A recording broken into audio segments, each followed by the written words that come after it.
My name is Georgia Jones, and in this video I'll be discussing the coaching sessions that my peers and I attended at Mersey Island Primary School, by first discussing my personal performance along with the participants at the school, identifying the strengths and areas for development, plus a justification of how I could improve my performance in the future. The first point for planning, which I'll mention as a strength for myself, would be that I always had the correct equipment needed for each session. By using the planning sheets for week 1 to 6 to ensure that I had the sufficient margins for the cones laid out and pitch sizes. This helped the sessions run smoother as the children could see the coloured cones and stayed within this diameter, ensuring that our group stayed with us during warm-ups, main events and cool-downs was essential for not colliding with the other group. Another strength for myself would be my group session of tagging. This was planned out well and incorporated the coaching points, opposed and unopposed activities, and additionally elements of fun.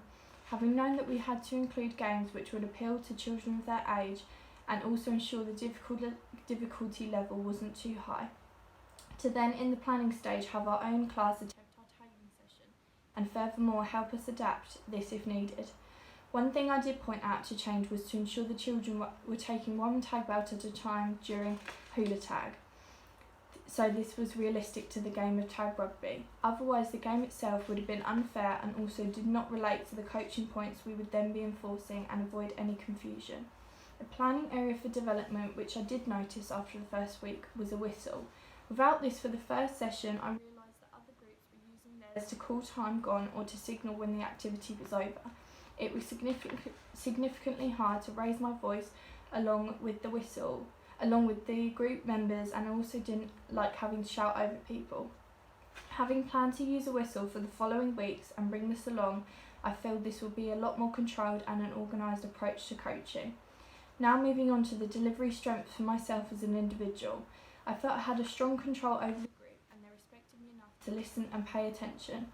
The other two in the group did at times just leave me to it. This included getting them organised, listening up and in groups for the activities.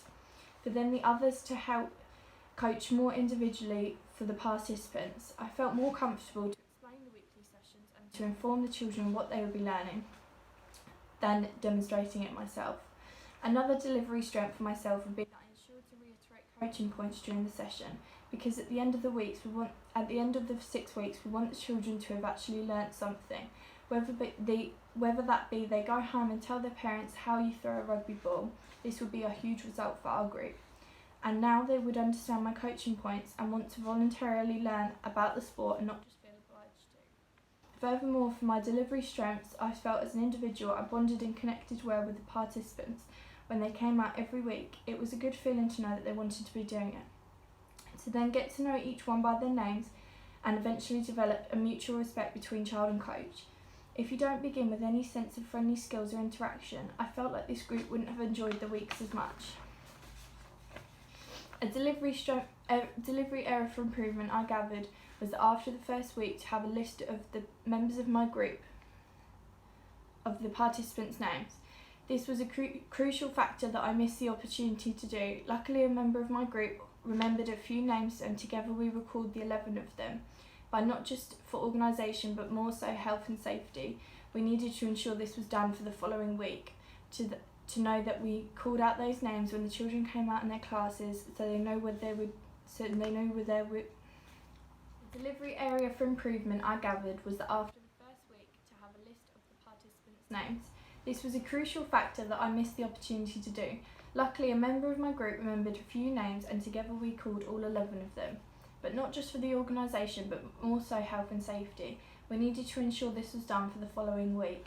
To know that when we called out those names when the children came out in their classes, they knew where they would be going, and also we know them individually gives us more sentimental approach to coaching rather than say just pointing at or saying you, for example. From moving on to my participants, a high strength for them was that they were always up for giving it a go. Sometimes they weren't always keen on the activity and say wanted to do the game from the last week, but I explained what it entailed and allowed them to display their knowledge. The more they likened to the idea and did what we asked them to do, never complaining about it. Another strength I will mention for them was their mutual respect. They would always come over with a smile on their face and treat me and the other group leaders in a very friendly way. This helped us become such a close group and had a sense of pride when we started with them to then seeing how they had improved over the weeks.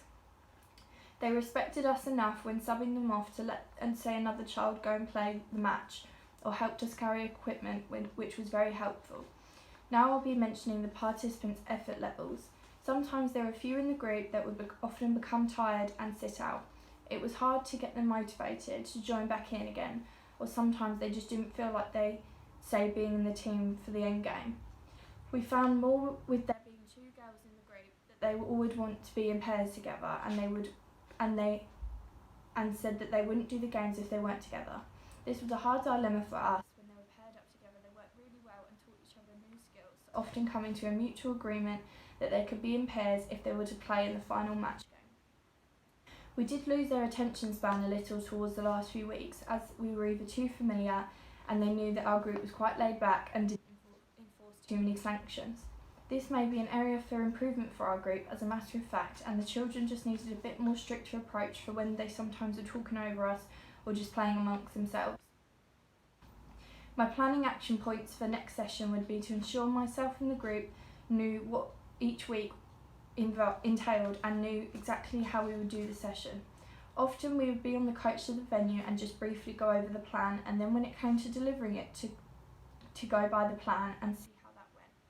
Luckily for us, none of the weeks went terrible, but this would definitely be an action point for me as an individual, just to become a highly regarded and well organised coach, to then become more recognised for this and praised for my effort levels rather than just blending in with the classes groups.